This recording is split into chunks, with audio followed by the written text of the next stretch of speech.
Right, 755, good luck. That's a very big rating gap to give us there. Just 28 games my opponent could actually be underrated. You never know. It's not played many games, but obviously the Bullet and the Blitz out. Actually, it's quite a new account. Not got many games in anything. But yeah, it's a little bit of a hefty rating gap to pair us up there. Okay, I'll just play d4. I still need to concentrate, of course. If it goes wrong, I will lose an awful lot of rating. I'll gain nothing for a win. But an awful lot gets lost if it goes wrong. I'm just going to try and shift the pawn somewhere, shift the bishop somewhere and get castled, then worry about what to do. There might be a move like bishop up depending on what my opponent does, just to get a development move with tempo on the queen. Well, pawn forward, that's a mistake. That just gives me a free pawn. So I'm going to take it with the knight to keep my pawn where it is, and then I can just drop back if I need to.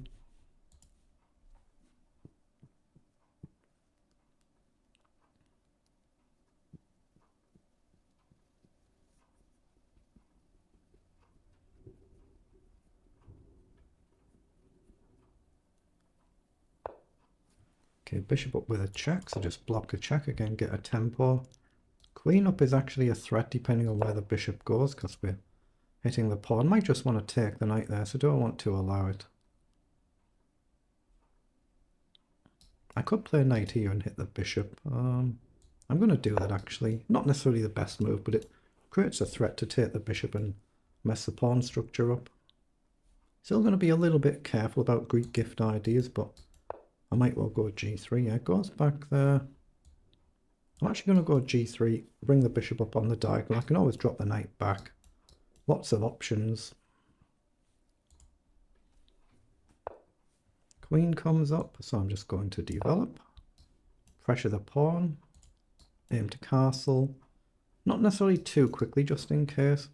Might fly everything down the board.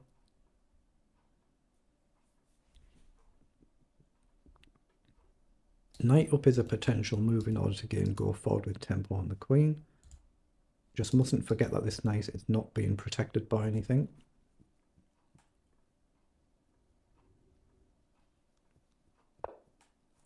Bishop up again. I'm actually going to delay castling and bring the knight up, possibly to its natural square, possibly to attack the queen. So now I can attack the queen and I can take that knight the following move, depends where the queen ends up. If I go here, I'm walking into a potential attack. So, but I could go here, the queen moves, and then here. Or I can take the knight first. I think I prefer just f3 though. Don't complicate matters, I can always drop this knight back if I need to. Fairly solid setup now. I can go here and get rid of this bishop. That seems sensible to me, so I'm going to go here with a view to taking the bishop. Again, depending on whether the queen guards the bishop or not, you might have to move the king, then can't castle. But again, just remember this knight is not protected by anything, so if the queen attacks the knight, vulnerable to being captured. Right, the queen's come forward, so I have got the option to take and the king will have to step up. I don't see any other tactic right now, so I'm just going to take. We could kick the knight. Obviously, we don't want to move this knight and allow the queen to crush through. Okay, so queen up is a move if I want to trade the queen. There's no knight check. I'm just going to kick that knight. I don't want the knight left there putting pressure on the pawn. If knight comes in, I can just take it multiple ways. So, oh, I've actually just left it there. Okay, I think I should just take then.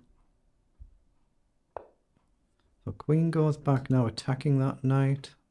So I'm actually going to go back here just to guard the pawn, and I'm threatening this pawn as well. So I'm going to take it. Probably just drop all the way back if we need to, if the king runs across again. I've just got to pay attention, like don't move the knight and allow the queen crashing through if my queen wanders off. Otherwise, if the king doesn't move over, I can just trade the rook off. Gets rid of some risk, rook material.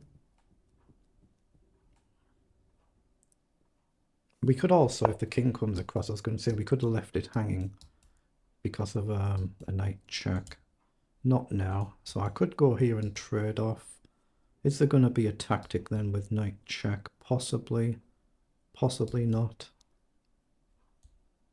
Let's just check first. Worst case, we can just trade, but I do have a knight check. The king can just run here, I think. So we can check or we can check, but if we check here, after we trade here, we're going to have another knight check here, so that looks sensible to me. And if the king comes forward, we have a check here. King goes here, we take, and then check. So we're going to take, and then we're going to check here. There's no other better move, I don't think, so we'll take the pawn.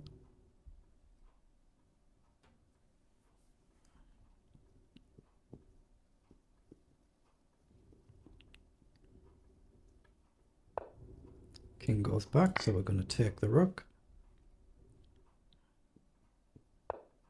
Okay, so trying to win my knight, logical.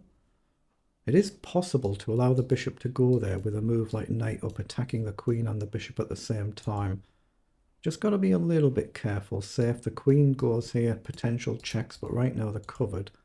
So I could play a move like queen up to allow that to happen. So that's what I'm going to do. If opponent doesn't realise, then I've got a threat there to hit the queen and the bishop.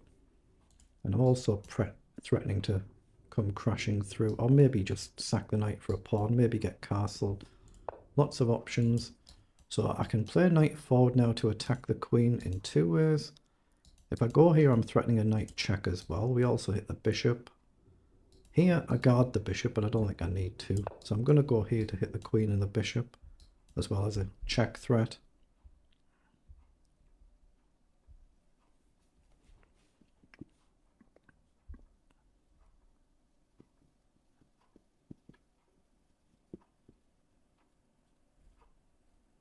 Just click on any square and it clears all the markings. Get the cursor off the board.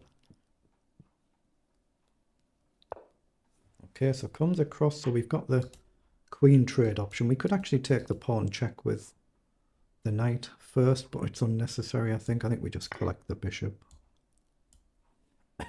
Free move in case takes queen. But yeah, the system shouldn't have given my opponent an opponent with quite such a rating gap there. That's a little bit much, isn't it? Doesn't mean it still can't go wrong for me, of course. Anybody can blunder in any game.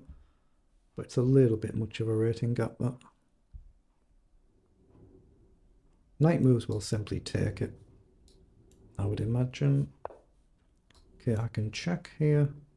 You can't actually bring the king to either of those squares, so it's kind of like a free pawn. I can check here, though, and force the knight off the board. That's probably the most logical thing to do rather than getting a free pawn. Just get the knight off the board. So knight takes or you lose the knight. The king can't step across either of these squares. Now I can just drop the bishop back, keep the knight guarded, the rook can crash through. It's just about avoiding stalemates now. Bishop to d5 fixes the pawn and then the king can't step forward. Okay, so I'm going to take. I've just got to pay attention now to stalemate issues. Okay, now there's this pawn can move, this pawn can move, so there's no stalemate threat just yet. So do I want the knight back in? Get the knight here, I think, is sensible. I'm going to get the knight up. There's still a pawn can be moved, but otherwise the king is actually stuck now. So this is where I've got to be sensible. Otherwise I can blunder a stalemate. There's another pawn here can move as well as this. But right now the king can't move anywhere. So obviously there's a stalemate risk. But knight here, then the king can't escape and there's a back rank checkmate threat. So if pushes, I can just ignore that pawn knight here. There's still legal moves for the pawn. Or there. Yeah, I should be able to just take this. There's still a legal move for the pawn, so it's no stalemate. The knight covers these, the bishop covers this, so then there's a checkmate threat. So I'm going to take. You can push this pawn, only legal move, and it should be here. Oh, actually, I missed that. King can jump across. But I've got check here. I've got check here anyway. So that's checkmate. But yeah, well done my opponent for putting up a good effort though.